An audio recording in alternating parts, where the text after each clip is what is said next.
Buongiorno, a właściwie to buonasera, ponieważ zrobiło się już ciemno i noc zapadła, natomiast nie przedłużając. Dzisiaj powiem Wam o tym, czym różni się stojący za mną 499P Modificata od samochodu Ferrari, którym kilka dni temu dosłownie Robert Kubica ścigał się w wyścigu Le Mans. Lecimy.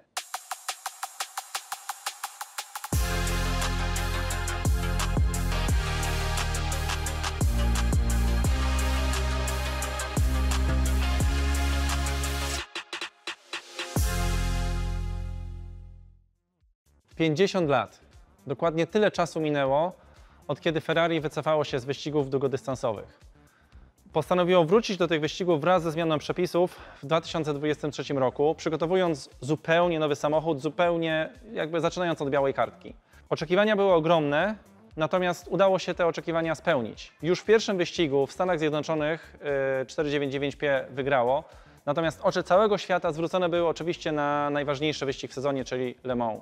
Jak zapewne pamiętacie, i w tym wyścigu udało się wygrać. Wiedziony ogromnym sukcesem i zainteresowaniem całego motorsportowego świata, ale również zainteresowaniem klientów, Ferrari postanowiło przygotować samochód bardzo zbliżony do tego, który ściga się w wyścigach długodystansowych. Nie jest tajemnicą, że samochód, który stoi obok mnie, ma na sobie polską flagę i został sprzedany polskiemu klientowi. Także słuchajcie, możemy być naprawdę niesamowicie dumni, bo to jest tak ograniczone grono, a mamy wśród tego grona Polaka.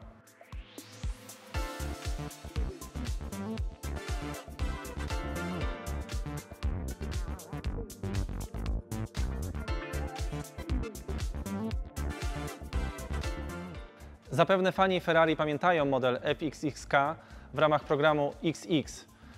Niektórzy z Was pewnie wiedzą o tym, że jest też program F1 Clienti. Natomiast ten samochód 499P Modificata został zaproponowany tej bardzo wąskiej grupie klientów w ramach zupełnie nowego Sport Prototypi Clienti, o którym więcej opowie nam szef sprzedaży Ferrari Katowice Maciej Nowak.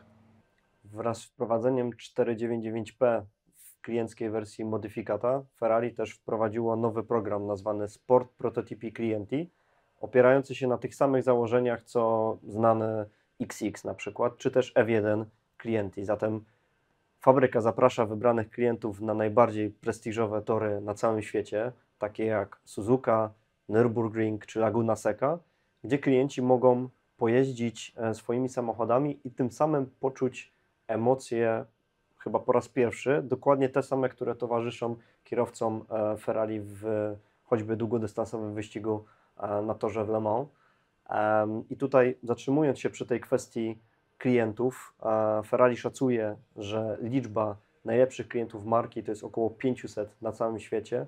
No a 499P Modificata powstanie w liczbie zaledwie kilkudziesięciu egzemplarzy, więc nie każdy topowy klient mógł taki samochód otrzymać prawo do kupienia takiego samochodu, więc tym bardziej cieszy nas, że jeden z naszych polskich klientów otrzymał taki przywilej, a otrzymał go dlatego, że fabryka doskonale wie, że on wszystkimi swoimi samochodami jeździ i co tu dużo mówić, konkretny egzemplarz 2 tygodnie temu był na torze Balaton, gdzie klient zrobił nim ponad 50 okrążeń i już zadeklarował, że będzie też obecny na innych torach wyścigowych. Takim chyba najbardziej emocjonującym momentem był tak zwany shakedown, czyli wydanie samochodu na torze Fiorano w Maranello, gdzie klient mógł zapoznać się z obsługą samochodu, ale także posłuchać opinii ekspertów, opinii osób, które brały udział w rozwoju tego samochodu i przetestować go zarówno na torze, jak i na dedykowanym do tego symulatorze, z którego korzystałem też kierowcy Scuderii Ferrari. Więc bardzo się cieszymy, że ten samochód tutaj u nas był, ponieważ większość ze względów na logistykę jest trzymana w garażach w Maranello. Natomiast na życzenie klient może sobie zażyczyć, żeby samochód został podstawiony do jego garażu, tudzież do ulubionego salonu Ferrari. Także mamy nadzieję, że jeszcze spotkamy się na niejednym torze i jak zawsze Forza Ferrari. No dobra, czas przejść do konkretów. Obiecałem Wam na samym początku opowieść o różnicach między samochodem z rozwinięciem Modificata, a tym, który ściga się w World Endurance Championship. I tak, słuchajcie, w World Endurance Championship mamy opony Michelin, natomiast do Modificaty opony dostarcza Pirelli. Cechuje je to, że szybciej się dogrzewają i zapewniają lepszą trakcję. Najciekawsze zmiany oczywiście dotyczą układu napędowego tego samochodu. I tak, W samochodzie wyścigowym startującym w World Endurance Championship mamy 680 koni i tu uwaga, samochód z rozwinięciem modyfikata jest tak naprawdę mocniejszy niż ten ścigający się w Le Mans. Dzieje się to za sprawą tego, że mamy tutaj jakby samochód, który stoi obok nas, nie musi spełniać różnych bardzo rygorystycznych norm narzucanych przez regulaminy mistrzostw i dlatego może być mocniejszy. I kolejna ogromna różnica jest taka, że auto wyścigowe, to też jest wyścigowe, ale to ścigające się w Le Mans, ono ma napęd na 4 koła dopiero przy przekroczeniu 190 km na godzinę, natomiast tutaj silnik elektryczny odpowiedzialny za napędzanie przedniej osi, on już jest aktywowany przy niskich obrotach, więc tak naprawdę kierowcy w ramach programu poruszający się tym samochodem mają ten napęd na 4 koła już przy niskich prędkościach, przy wyjściu z ciasnych zakrętów, co na pewno ułatwia im życie. Jest jeszcze jeden mały smaczek, który występuje tylko w samochodzie z rozwinięciem nazwy jako modyfikata.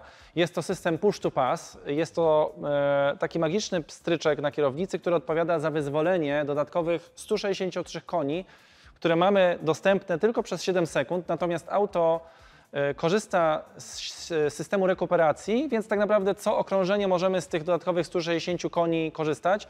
Jest to system zbieżny z tym, który Ferrari wprowadziło w 2009 roku pod nazwą KERS, który po prostu umożliwia, jak sama nazwa wskazuje, sprawniejsze wyprzedzanie.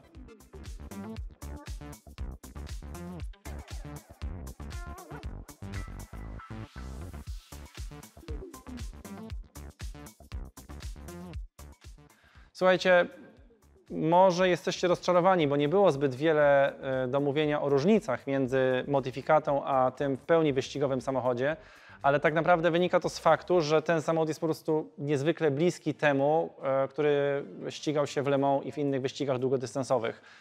I zaryzykowałbym wręcz twierdzenie, że tych kilkudziesięciu śmiałków, którzy mogli dostąpić zaszczytu zakupu tego samochodu, kupili tak naprawdę trochę więcej niż sam samochód, a może dużo więcej, bo tak jakby kupili wstęp do jednego z najlepszych teamów wyścigowych na świecie, bo to auto jest po prostu tak bardzo bliskie temu, które ściga się w wyścigach długodystansowych. Słuchajcie, pozostaje być dumnym, że tutaj jest polska flaga na tym skrzydle, Polska górą generalnie, Forza Ferrari i pozostaje życzyć teamowi Ferrari tego, żeby w przyszłorocznym Le Mans kierowcy innych samochodów oglądali ten samochód głównie z tej strony. Do zobaczenia. Ciao.